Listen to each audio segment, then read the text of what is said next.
कादिर भाई, आपका तहे दिल से शुक्रगुज़ार हूँ और आगा साहब आपका भी बहुत बहुत शुक्रिया। हमारे एमपीए साहब यहाँ के, उनका भी महमूद साहब का, यहाँ जितने भी ऑर्गेनाइज़र हैं उन सबको मैं बहुत बहुत मुबारकबाद देना चाहूँगा।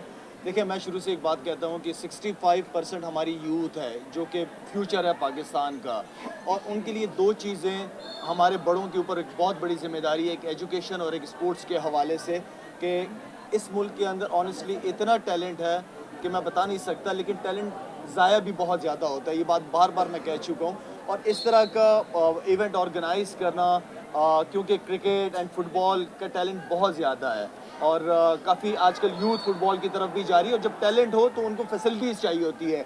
इस एरिया के अंदर इतनी ज़बरदस्त रौनक, इतना ज़बरदस्त ऑर्गेनाइज हुआ ये टूर्नामेंट, की पूरा रमज़ान चल रहा है।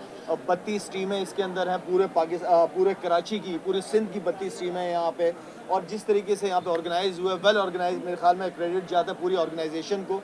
और मैं समझता हूँ कि इस तरह की एक्टिविटीज़ हमारी यूथ के लिए सबसे इम्पॉर्टेंट है। मुझे ऑनेस्टली बहुत खुशी हुई है यहाँ पे आके। कादिर भाई ने जब मुझे कल मुझे बताया और इस ग्राउंड की वीडियो मेरे साथ शेयर की, तो मेरा दिल चाहा कि मैं यहाँ आऊँ और इन लोगों का हिस्सा बन सकूँ। और मेरे ख्याल में अल्लाह करे कि ये टूर्नामेंट कामयाब हो। हर साल ऑर्गेनाइज़ किया जाता है, बहुत अच्छी बात है। क्रिकेट के हवाले से जब मैंने पूछा कि यहाँ के बच्चों के लिए क्रिकेट के लिए, तो उसके लिए भी ऑलरेडी ये इनका एक ग्राउंड है और एक और दूसरा प्रोसेस के अंदर है इंशाल्लाह। तो 2 से 3 अकेडमीज़ इस एरिया के लिए मैं समझता हूँ कि यहाँ की जो पॉलिटिशियन के ऊपर जो रिस्पॉन्सिबिलिटी है कि आवाम की खिदमत, मैं तो एक ही किस्म की सियासत जानता हूँ, वो आवाम की खिदमत, और ख़िदमत का नाम जो है वो सियासत है।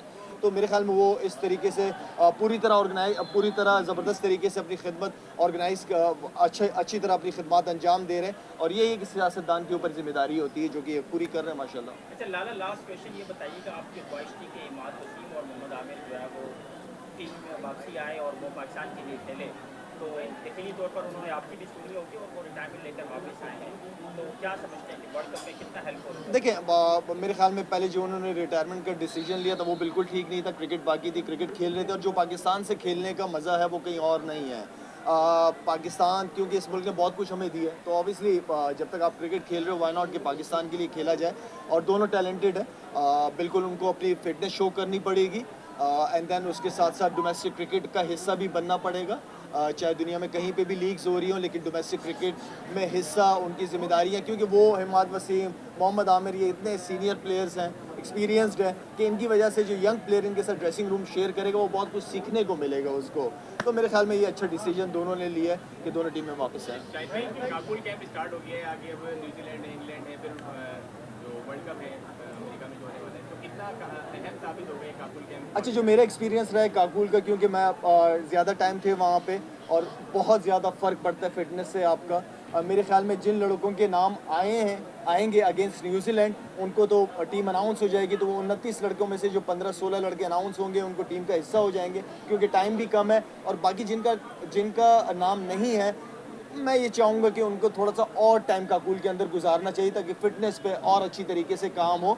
और अगर पूरा कैंप अटेंड करते हैं वो लोग, महीना गुजारते हैं, तो मेरे ख्याल में सुपरमैन बन के ही निकलेंगे। अच्छा शायद भी शेन वॉटसन का नाम आ रहा था हेड कोच के लिए पहले, फिर वो चले गए, अब पीसीबी जो है वो गया मुल्की कोचेस जो है वो प्रेफर कर रहा है, तो आपके ख्याल में क्या मुल्की कोचेस पाकिस्तान टीम के साथ रहेंगे या फिर मुल्की कोचेस भी जो है फायदा हो सकता है? देखिए, अच्छी बात है। आगे देखिए, पाकिस्तान के अपने भी कोचेज़ हैं, यहाँ पे भी लोगों ने अपने अपने कोचेज़ को आप सामने रखें। हाँ ठीक है, गोरा आए क्यों ना आए, एंडी फ्लावर जैसे बंदे आए, जिनकी काफ़ी खिदमत है इंग्लैंड के लिए, डिफरेंट लीग्स के लिए। तो मेरे ख्याल में गोरा अगर आता है, गोरा इनके ऊपर बैठे, लेकिन काम जो है ना वो नीचे पाकिस्तानी कोचेज़ से ही लिया जाए तो ज़्यादा बेहतर है। उनकी ग्रूमिंग कर सकते हैं आप। जी जी। क्वेश्चन ये है कि कैप्टनसी के हवाले से उन्होंने अभी डाउट रखा हुआ है कि अभी ऐलान नहीं कर रहे, तो ये कॉन्फिडेंस क्यों क्रिएट किया गया है, इसको डिसाइड क्यों नहीं करते? और दूसरा ये कि सब रिटायरमेंट का वापसी का ऐलान कर रहे हैं, तो आप ऐलान करेंगे क्या? नहीं, मेरे लिए रिटायरमेंट से वापसी थोड़ी सी लेट हो गई है, लेकिन यह है कि कप्तान का जो भी डिसीजन है, अच्छी बात है कि चेयरमैन साहब ने सारी अथॉरिटी जो है वो सिलेक्शन कमेटी को दे दी है, लेकिन अच्छा होता कि सिलेक्शन कमेटी की में भी किसी एक को हेड बनाना चाहिए था। यहाँ पे समझ नहीं आएगा कि कौन डिसीजन लेगा।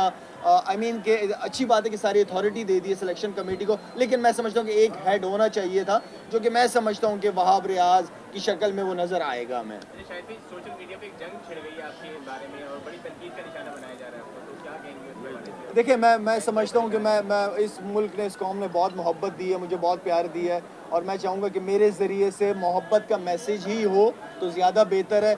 नफ़रतें फैलानों से क्या हो गया? आपस में नफ़रतें फैलाना मेरे ख्याल में कोई अच्छी बात नहीं है। मोहब्बत की है, मोहब्बत दी है लोगों ने और की है लोगों के साथ मैंने, तो मेरे ख्याल में मोहब्बत का पैगाम फैले तो दुनिया में और पाकिस्तान में तो बहुत अच्छा है। Thank you ji.